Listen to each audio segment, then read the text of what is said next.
Hey guys, welcome to Boxing Squared for boxing news and views from around the internet.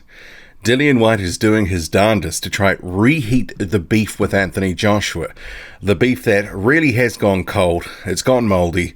It was settled 4 years ago when they fought in 2015. Dillian Whyte was knocked out conclusively in quite an entertaining fight, a fight he rocked Anthony Joshua in, but the result, the 7th round knockout, it really left no doubt about who was the better fighter then. Sure, Dillian Whyte has sort of rehabilitated his image, he's improved technically, he's got a string of wins since that loss. But there's just, from what I can see, and even my own personal feelings on this, there's no real heat or burning desire or demand from fans to have that rematch. And it's not a bad fight, and that's the thing. I'm just a little bit like, and this is because there's other options out there that we'd prefer for Anthony Joshua.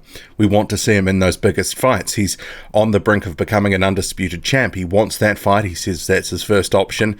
Then you have Tyson Fury out there. There's always been a bit of back and forth with Tyson Fury and Anthony Joshua. We haven't seen that fight come to pass yet. There's still some questions about what would happen there. Obviously, the style matchup and Anthony Joshua becoming a bigger star than Tyson Fury, overtaking him over time, and Tyson Fury seeming a little bit bitter about that over the years. And now he's come back from off the sofa, almost won the WBC world title, got a draw from that fight, and really the air has gone back in the Tyson Fury balloon. Fans, he's on a high right now with fans. So that fight, the Deontay Wilder fight, it just holds a bit more appeal, a bit more allure than a Dillian Whyte fight.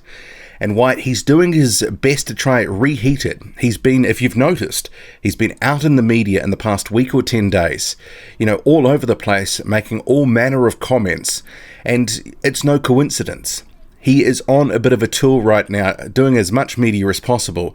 He's trying to breathe some more life into a potential rematch with Anthony Joshua, because he's effectively he's trying to sell that fight. He's trying to sing for his supper, sell himself, and build the interest to that fight. If he puts some heat back in the rivalry, sort of brings the beef back to the fore, that's good for the fight, but it kind of just feels a bit fake and a bit forced. And some of the most recent comments, and I'll go through them here, and then we can, have a chat about it. So Whyte has said to Adam Catterall of the Sports Bar on TalkSport, "I called him out there live thinking the fight could be made, and I was very disappointed with Anthony's response. I was ready for him to say, okay, let's get it on. Wilder is not going to fight him because he doesn't want it, and he's fighting Tyson Fury. But from his answer and the way he was acting, I think AJ might want the fight, but I don't think his team wants the fight. I think AJ is going into the business now thinking, I can have mediocre, easy fights and still make a load of money, so why not? Realistically, if he wanted to fight Wilder, after Wilder came over with the 50 million, he still didn't want to fight him. He had whatever excuse he had for why the Wilder fight didn't happen. First, he said he wanted to fight Tyson Fury before Tyson Fury came back. But now Tyson Fury has come back with a good performance against Wilder, and all of a sudden he is saying, oh, now I want to fight Wilder because Tyson Fury lost. But I don't think Tyson Fury did himself any injustice in that fight. If anything, I thought he put on a great performance and he boxed well." Dillian Whyte's statements to TalkSport. It's quite interesting there with Dillian Whyte's statements, because you can see, especially on social media, both sides of the equation in terms of the fan support and the sentiment that is directed towards certain fighters. And what Dillian Whyte is doing is jumping on the sentiment that a certain section of anti-Joshua fans use when they talk about Joshua and him not wanting fights and all that sort of stuff. So he is trying to jump on that side, and he will try to get offside with the Anthony Joshua fans to try get a bit more heat and a bit more interest and, bubble up the rivalry. Because if he's talking bad about Anthony Joshua, he's going to get offside with Joshua's fans, and that will mean some will want to see Dillian Whyte get his head smashed in. So, all of this is designed, as I mentioned earlier, to try build the fight, try to get something into that, a bit more heat in there, because at the moment, there's hardly any heat in the fight at all. We saw in that poll, and, I mentioned this only because it's the options that are out there. Fury Wilder, 53% for Wilder, 42% for Tyson Fury, and 5% for Dillian Whyte. This was Anthony Joshua's own poll of who should he fight next. So Dillian Whyte will know he's way back in the weeds in terms of, fan sentiment of who they want to see next. And he knows he has to kind of play the heel here, play the villain if he's going to get this fight.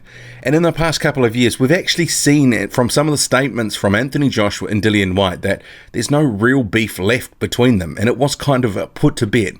But if they're going to build a rematch, try to sell out 100,000 seats, or perhaps 90, depends on what they try to go for at Wembley in April, well, they just have to try and keep building this. And we saw this with Joseph Parker and Anthony Joshua. Prior to that fight being announced, Team Parker, David Higgins in particular, along with Kevin Barry, they were saying a number of derogatory things about Anthony Joshua, trying to build Parker's name, Parker's profile, because he wasn't exactly a known quantity with many casual fans. Boxing fans, sure, they knew who Joseph Parker was. He had the WBO strap, but prior to the Joshua fight and some of the beef that was happening, he wasn't exactly a household name, and maybe he's not now, but for a length of time when they were saying all manner of things, big glass robot, he's stiff, robotic, he's got a glass chin, we're going to smash him, he's going to knock him out, all that sort of stuff, it got fans talking, it got a lot of people talking about a Joshua and Parker fight.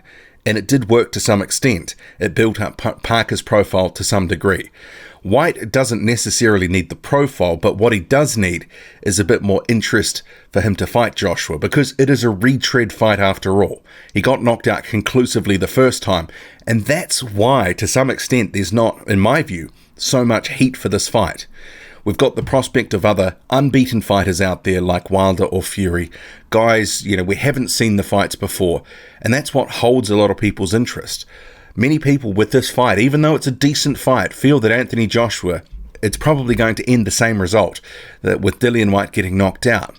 Sure, Whyte's got a chance, and he potentially comes into this fight a better fighter, healthier, stronger, no shoulder problems anymore.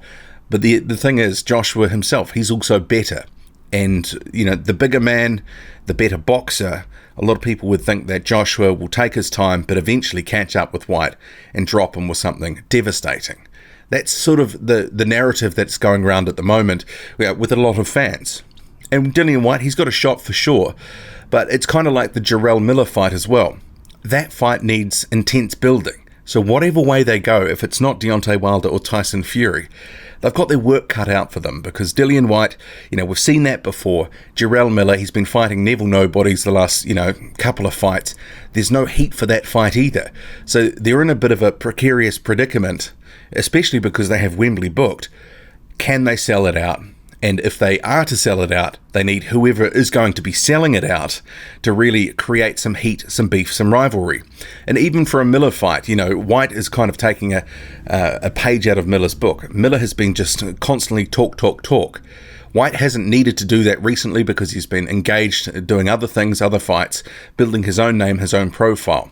But now he is the B-side in this equation with Anthony Joshua. He's got to put in some work to build the fight. Anyway, I'll leave it there. Drop a comment, loud and often. Hit like, hit subscribe, follow me on Twitter, boxing_squared. I'm out.